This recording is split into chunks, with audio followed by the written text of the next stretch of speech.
Boa noite. Você fica agora com as notícias que são destaque em Minas nesta quarta-feira. Postos de saúde de BH voltam a ser alvo de vandalismo e hoje um médico foi atacado durante um atendimento. Homem é preso em flagrante depois de assediar uma mulher dentro de um ônibus. Foi o primeiro teste do botão do assédio instalado dentro dos coletivos. Nos últimos 2 meses, 250 acidentes com árvores foram registrados em Minas e vamos te contar o que você deve observar para identificar se a árvore corre o risco de cair. Hoje você também confere a terceira e última reportagem sobre a tragédia de Mariana, que completou 3 anos. Na política, o primeiro nome que foi cogitado para compor o secretariado de Romeu Zema desiste de ocupar o cargo por causa da crise financeira do Estado. Esse é um dos assuntos do nosso comentarista Orion Teixeira. Mais informações sobre essas e outras notícias a partir de agora.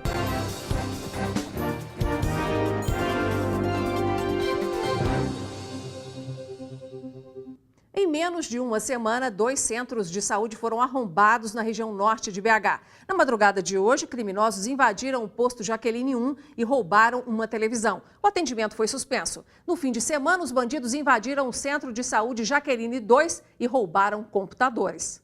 O crime aconteceu na madrugada desta quarta-feira. Os suspeitos invadiram o centro de saúde Jaqueline 1, na região norte de BH. Arrombaram uma das portas da sala de reunião e levaram uma televisão. Na lateral do posto encontra-se um muro de mais ou menos 2,5 metros, sem nenhuma cerca ou obstáculo para os criminosos. Segundo alguns funcionários, os suspeitos teriam subido por aqui e entrado no posto de saúde. Quem trabalha no local reclama da insegurança. Nós não temos segurança nenhuma. Quem segura nós é Deus. Nós não temos a guarda municipal, nós não temos um segurança. Falta tudo, infelizmente. Igual uma médica que foi roubada 2 vezes, levaram o carro dela 2 vezes. E aí ela até saiu da unidade, ela não trabalha mais conosco. Por causa da perícia, o atendimento no posto foi interrompido por cerca de 2 horas pela manhã. Quem precisou ser atendido teve que esperar. Hoje, por exemplo, eu cheguei para ser atendido, demorei ser atendido por quê? Não tem o suporte, todo mundo com medo, coagido lá para dentro porque teve um roubo. Quer dizer, a gente quer ser bem atendido, mas os funcionários também, para atender bem, eles têm que estar bem, ter um suporte. Aqui não tem um segurança, aqui não tem uma câmera para poder pelo menos filmar os erros, coisas que acontecem. Não tem uma cerca elétrica, quer dizer, os funcionários trabalham aqui sem segurança nenhuma. Este é o segundo crime em posto de saúde do bairro em menos de 3 dias. No último fim de semana, o centro de saúde Jaqueline 2, próximo ao local do crime de hoje, foi invadido. Os suspeitos quebraram o vidro da recepção e levaram um computador. Nosso sindicato, a gente vem sendo acionado pelo menos uma vez na semana com casos de arrombamento nas unidades, falta de segurança nas unidades de saúde. Isso é muito preocupante, né? Por meio de nota, a Secretaria Municipal de Saúde disse que a vacinação e a entrega de medicamentos foram temporariamente interrompidas, mas retomadas na unidade Jaqueline 1 ainda pela manhã de hoje. A nota diz também que o Centro de Saúde conta com alarme e que até o final do ano, as unidades de saúde da capital contarão com um sistema de monitoramento eletrônico. A Secretaria Municipal de Saúde completa a nota informando que, junto com a Secretaria Municipal de Segurança, foram adotadas várias ações, entre elas o aumento do patrulhamento da Guarda Municipal no entorno das unidades de saúde, principalmente na abertura e no fechamento. E um médico foi agredido na madrugada desta quarta-feira na UPA Venda Nova. O suspeito era acompanhante de um paciente que estava sendo atendido na unidade de saúde. Quem tem os detalhes é o repórter Diogo Ramalho. Boa noite, Diogo. Boa noite para você, Inácia. Boa noite para todo mundo. Inácia, a Secretaria Municipal de Saúde informou que, durante a noite, uma paciente deu entrada na UPA em estado de não urgência. E depois de meia hora na espera, ela foi atendida pelo médico de 26 anos. Durante o atendimento, enquanto ele fazia o diagnóstico, o acompanhante, que estava aparentemente alcoolizado, discordava deste diagnóstico. O médico, assustado, então deixou a sala, o consultório, para poder chamar a Guarda Municipal, a equipe que fazia a guarda no plantão deste dia, desta última madrugada. E no momento em que ele fez isso, acabou sendo agredido pelo acompanhante desta paciente. O caso, então, foi registrado, o homem foi contido e levado para a Central de Flagrantes 4. Inácia. Ok, Diogo, obrigada pelas informações. E estão foragidos os 2 homens suspeitos de assaltar um supermercado na noite desta terça-feira em Martinho Campos, região centro-oeste de Minas. Câmeras de segurança gravaram tudo. De acordo com a PM, um dos suspeitos entrou na sala da gerência e rendeu 2 funcionários com uma pistola, recolhendo o dinheiro do caixa. O capacete dificultou a identificação do suspeito, que fugiu com um comparsa em uma moto. A quantia roubada não foi divulgada, ninguém ficou ferido. Uma mulher foi covardemente espancada pelo companheiro. O crime aconteceu em Uberaba, no Triângulo Mineiro, e a vítima confessou que não foi a primeira vez, mas somente agora ela teve coragem de denunciar. Essas são as marcas que ficaram na vítima Aline Valesca Delfino Almeida. A secretária foi espancada pelo companheiro Maurílio Augusto Nascimento, de 30 anos. Após as agressões, o suspeito fugiu. A vítima foi socorrida pelo SAMU e levada para o Hospital São Domingos. Depois que eu cheguei em casa, ele falou que eu estava conversando com outro rapaz lá no barzinho que a gente estava, sendo que eu estava conversando só com a irmã dele. E aí ele me deu uma mordida no braço e falou assim que tinha sido o rapaz lá no bar que tinha me mordido e começou a me agredir. Tentou quebrar meu pescoço, deu soco, muito soco na minha cabeça e na região dos meus rins e deu umas pauladas na perna e nas costas. As agressões aconteceram nessa casa na noite do último domingo. Segundo a vítima, o casal estava junto há 2 anos e 11 meses e ela já tinha sido agredida por Maurílio anteriormente. Não tinha sido desse jeito, por isso que eu achei que ia passar e não procurei ninguém para me ajudar. Após receber alta hospitalar, a vítima procurou a delegacia de mulheres e fez a denúncia. Já foi feito o pedido de medida protetiva para determinar aí o afastamento desse agressor da residência, bem como a proibição de qualquer tipo de contato com a vítima. O inquérito, vai ser instaurado para a gente apurar a gravidade dessas lesões que a vítima sofreu e aí a gente vai analisar sobre a possibilidade ou não aí da representação pela prisão preventiva dele. Uma equipe de policiais acompanhou a Aline até a casa para que ela pudesse retirar os seus pertences em segurança. Eu queria morrer para acabar com isso, com essa dor que eu estou sentindo. Na BR-381, na Grande BH, uma pessoa morreu carbonizada em um acidente entre 2 carretas na noite desta terça-feira em Brumadinho. Após a colisão, uma das carretas que estava carregada com cosméticos pegou fogo. As 2 pistas chegaram a ser interditadas para os trabalhos de rescaldo. Um homem foi preso em flagrante dentro de um coletivo da capital depois que o motorista acionou o botão do assédio pela primeira vez desde que esses equipamentos foram instalados. O crime foi registrado no bairro Betânia, na região oeste da capital. Hoje, uma nova leva de apitos foi distribuída para que as mulheres possam denunciar casos de importunação sexual no transporte coletivo. Estação Central do metrô. Este foi o segundo ponto de distribuição de panfletos e apitos. A ação faz parte da campanha de orientação às mulheres para se defenderem contra a importunação sexual no transporte público de Belo Horizonte e fazer a denúncia. Hoje a gente está com a campanha, da importunação sexual. A senhora sabe o que é importunação sexual? Isso, aquela encoxada, aquela encostada que a gente toma, aquela cantada que a gente não quer. Tudo isso é importunação sexual, ela está prevista em lei para ser punida, né? Segurança é sempre bom, né? Porque às vezes, é igual a maioria das vezes, ninguém tem coragem. Eu mesmo não teria coragem de falar nada, né? Acontecer comigo não acontecer não, mas já vi acontecer com outras mulheres, né? Aí é complicado. A maioria dos homens é violento, né? Aí elas ficam com medo de acontecer alguma coisa com elas. A constatação de que a maioria das vítimas não levava o caso à polícia incentivou a campanha, que agora espera encorajar não só as vítimas, mas as pessoas que estiverem ao lado delas no transporte a denunciar os abusadores. O que perpetua entre as mulheres é o medo e principalmente a sensação de impunidade. Então, com a divulgação da campanha e esse contato corpo a corpo com as mulheres, a gente tem percebido essa quebra do medo, né, a desinibição de chegar e contar para outras pessoas que sofreram algum tipo de violência no transporte coletivo. Já no segundo dia de distribuição de material educativo, foi registrada a primeira denúncia de importunação sexual dentro de um ônibus na região oeste de Belo Horizonte. Uma passageira acusou o suposto assediador de mostrar o órgão genital para ela. Revoltada com a atitude do homem, a passageira reclamou com o motorista, que acionou o botão do assédio dentro do coletivo, seguindo as orientações repassadas durante o curso de capacitação. Nós tivemos um contato rápido com a vítima agora na Delegacia de Mulheres e ela nos relatou que o que a fez denunciar e chamar a atenção de outros passageiros foi o fato dela ter assistido uma reportagem falando sobre a importunação sexual e que aquele ato que estava sendo praticado no momento era criminoso. E aí nós tivemos agora a informação de que o autor foi enquadrado em flagrante delito. O governador eleito Romeu Zema, do Partido Novo, conversou hoje com empresários aqui em Belo Horizonte no evento Conexão Empresarial, organizado pela VB Comunicação, em parceria com o Grupo Bandeirantes de Comunicação. Antes da palestra, Romeu Zema, governador eleito de Minas Gerais pelo Partido Novo, falou com a imprensa sobre a oficialização da equipe de transição do governo, que já está trabalhando nos bastidores. Lembrando que essa equipe é provisória, inicial, vai ser ampliada com o tempo e que nós estamos recebendo aí bastante currículos, bastante interessados, inclusive boa parte querendo trabalhar voluntariamente. É algo que acontece somente aí nas ONGs.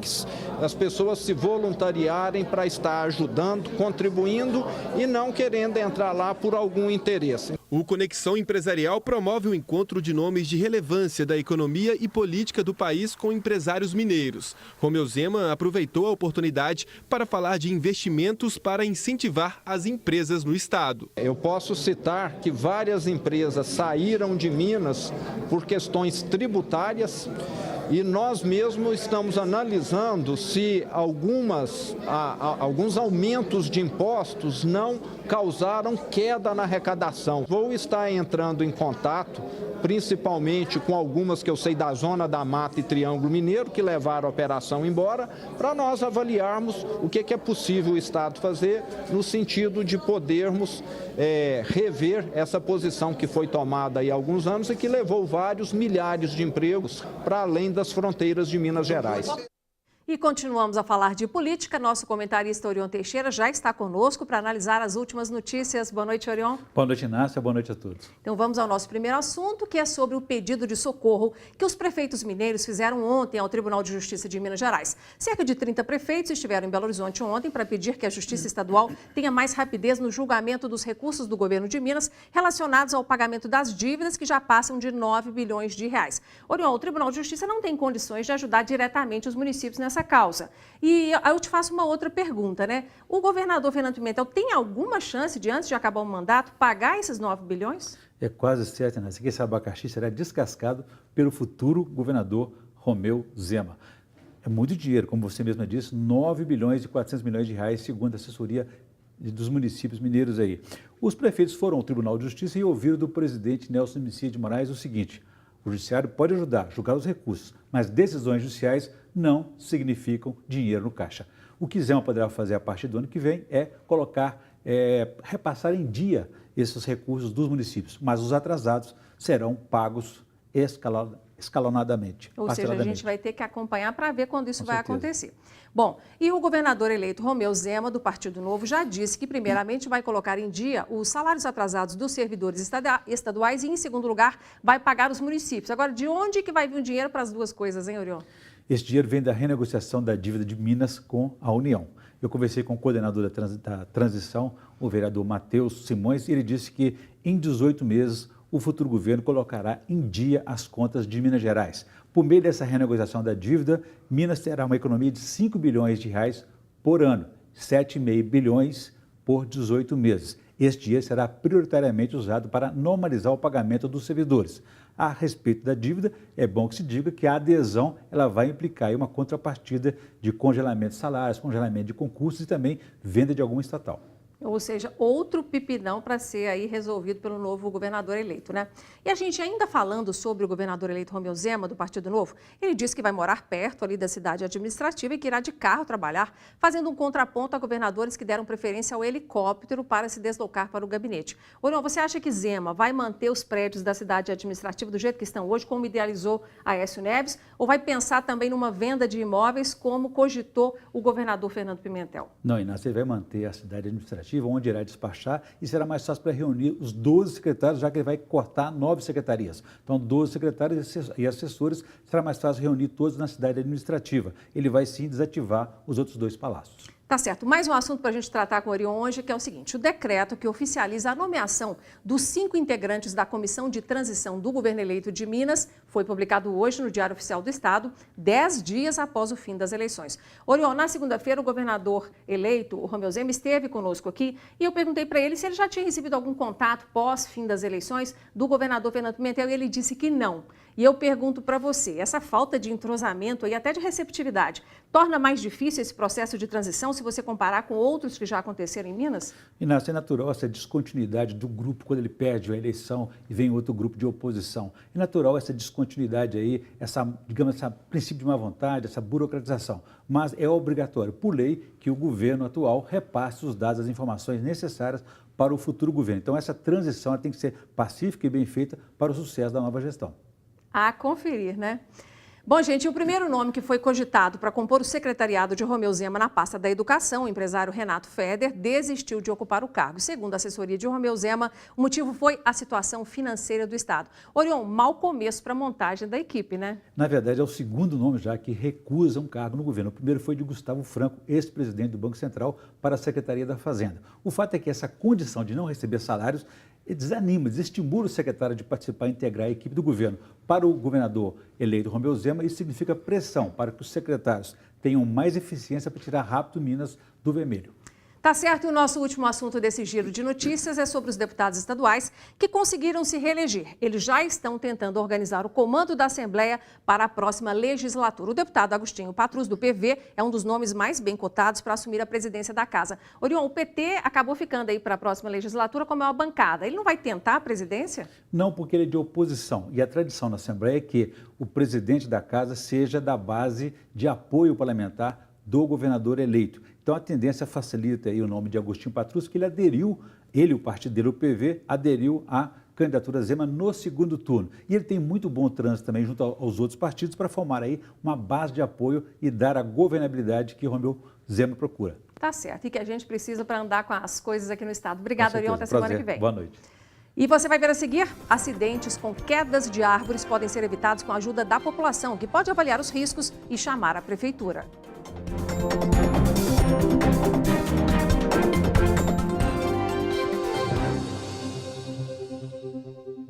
De janeiro a setembro deste ano, quase 2.500 cortes e podas de árvores foram feitos em Minas Gerais. Na época de chuvas, os casos costumam aumentar. Para evitá-los, a própria população pode avaliar os riscos e chamar a prefeitura.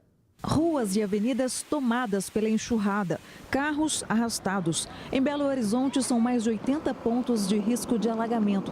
E se a chuva forte vem acompanhada de rajadas de vento, como ocorreu nos últimos dias em Belo Horizonte, que chegaram a 74 km por hora. Então a cena se repete. Só em 2 horas de temporal na última sexta-feira à tarde foram 24 registros de quedas de árvores, segundo o Corpo de Bombeiros. Entre setembro e outubro deste ano, foram quase 250 quedas, como esta aqui, que caiu com temporal do sábado, dia 27.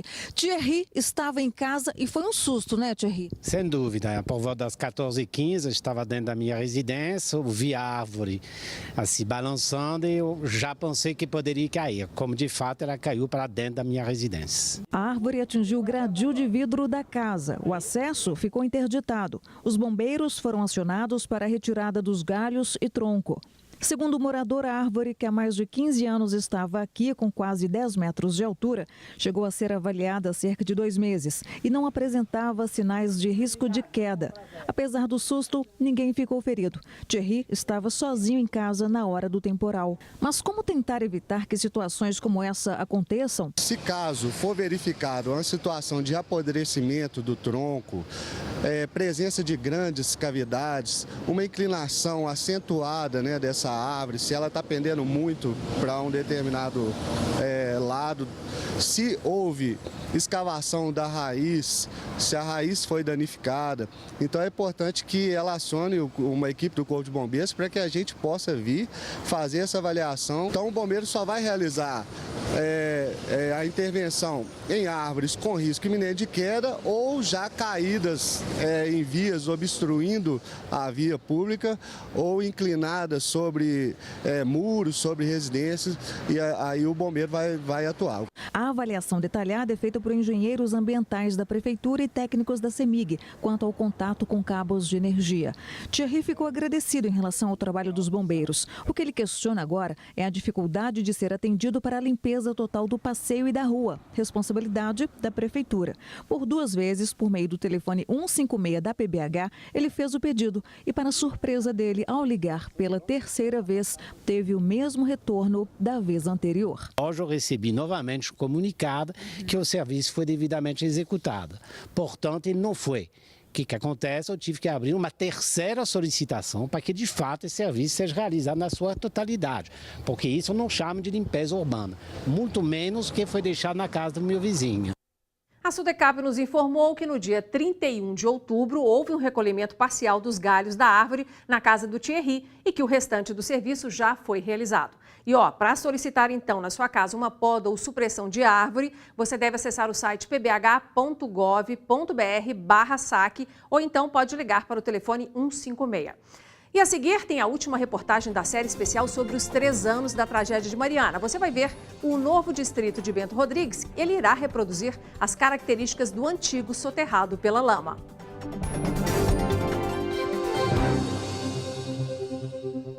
Estamos de volta e agora a gente fala sobre a tragédia de Mariana, que completou 3 anos nesta semana. 22 pessoas e 4 empresas respondem a processos pela tragédia do rompimento da barragem de Fundão. A lama tomou conta de Bento Rodrigues e atingiu outras cidades ao longo do caminho do Rio Doce até chegar ao mar no Espírito Santo. 19 pessoas morreram. E hoje você assiste a 3ª e última reportagem dessa série, que resgata os detalhes do maior crime ambiental do país. Nosso repórter Diogo Ramalho e o cinegrafista Anderson Guimarães foram acompanhar as obras de reconstrução de Bento Rodrigues. Após 3 anos da maior tragédia socioambiental da história do país, alguns atingidos ainda têm medo de não receber integralmente a indenização. A gente está na expectativa, né? Tá muita dúvida, né? Quando chega para a Renova fala, nós vamos resolver, mas até hoje não resolveu. Já quanto ao reassentamento, não restam dúvidas. As obras para o novo Bento Rodrigues, segundo a Renova, estão avançadas e mostram isso. Por enquanto, são 450 operários, de um total de 2.200 que prestarão serviços. Tá indo, né? Já tá arrumando as ruas, a gente já conversou com o arquiteto, desenhou nossas casas, né? Já escolhemos o material que vai usar na construção da casa. O reassentamento é a garantia da retomada do modo de vida, não é só a casa, é nenhum lar. E a outra coisa, os prazos. Nós estamos fazendo em 2 turnos, colocando todos os recursos. É muito desafiador fazer uma obra que você pode observar que nós estamos com supressão, terraplenagem, trabalhando de dia e de noite. São 240 lotes, onde 225 famílias serão reassentadas.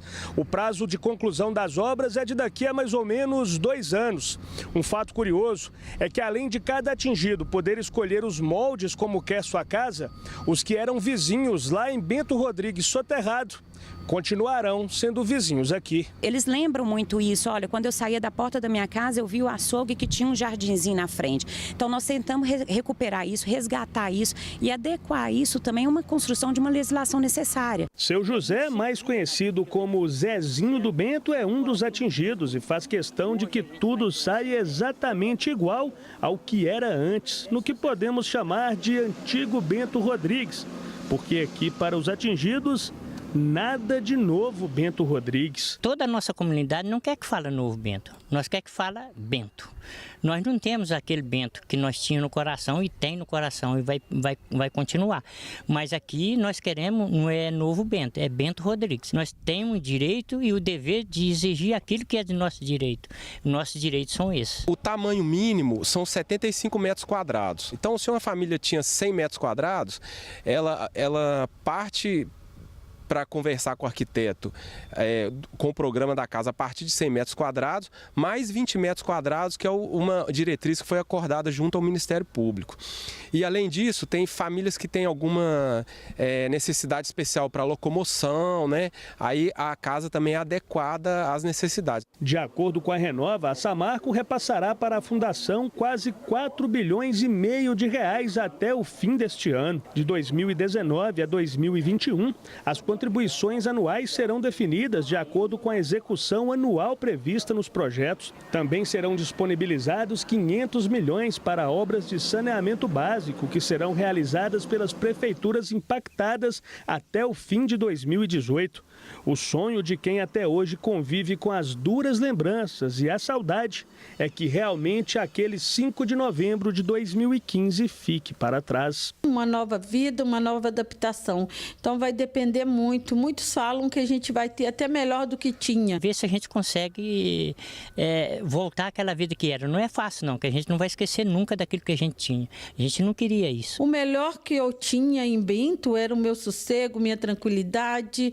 Então tá tudo muito novo. Cerca de 1,1 bilhão de reais já foram pagos em indenizações e auxílios financeiros. 600 quilômetros de acesso foram recuperados e ou estão em manutenção. 1.000 nascentes estarão protegidas até o fim de 2018. 113 afluentes impactados reabilitados. 10.000 propriedades rurais em recuperação. 19 pessoas mortas.